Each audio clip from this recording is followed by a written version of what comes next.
Hi, I'm Spencer Hutchins, State Representative for your 26th Legislative District. Glad to be here. The cherry blossoms are out. It's April, and we are standing here on the Capitol campus with the cherry blossoms in bloom, and I am glad to give you an update on where we are in the legislative session. We just voted on the House version of our state operating budget, the largest of the 3 state budgets that we work with here in the state legislature.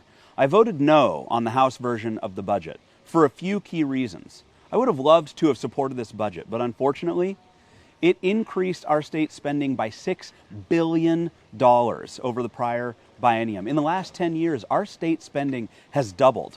Has your income doubled over the last 10 years? Mine hasn't. Our state spending is, in my view, out of control, and we need to rein it in and be more responsible. I have said ever since I ran for office that we need to be looking at how we can make the cost of living in Washington state more affordable.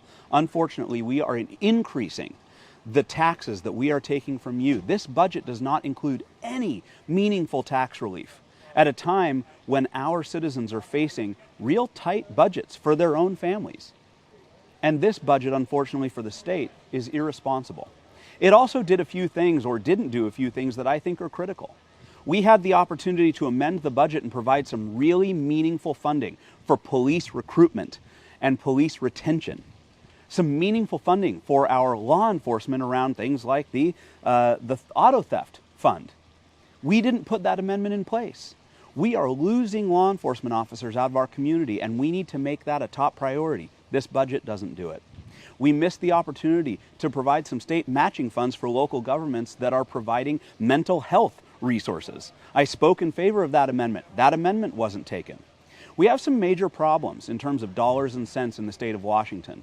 I voted against the budget because I think it's irresponsible and it's disrespectful to the people of the state of Washington, people like you in our community who are working hard, paying their taxes, doing what they can to provide for their families in an inflationary economy, in an economy that is facing a recession.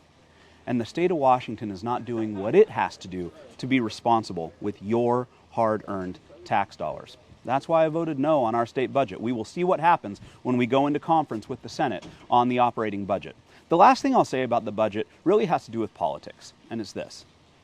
I'm in leadership on the House Transportation Committee. I'm the assistant ranking member on the House Transportation Committee.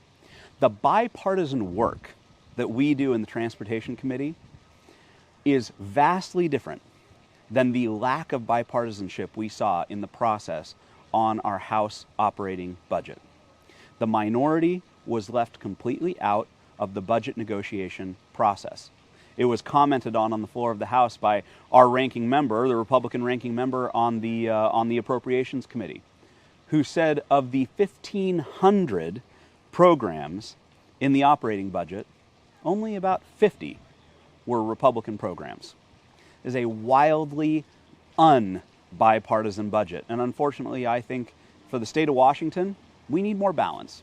I want to take a second to talk about something that I know is vitally important to our community. I've talked about this before.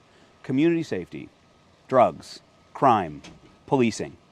This continues to be a major issue, and I am pretty frustrated, a little discouraged about the approach the legislature is taking to it. We are not doing what we should be doing to give back our police the tools they need to keep us safe, like pursuing fleeing criminals. We are not doing enough to push back on the results of the Supreme Court's Blake decision and what that has done to drug possession laws in the state of Washington. I am continuing to work hard in this legislative session to bring some common sense and some sanity back to these issues.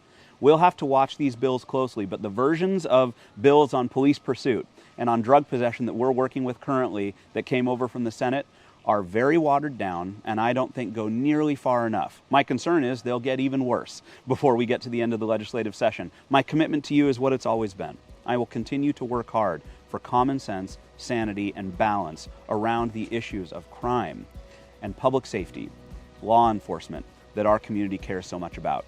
So we'll be watching those issues as we continue on toward the end of the legislative session. Thank you.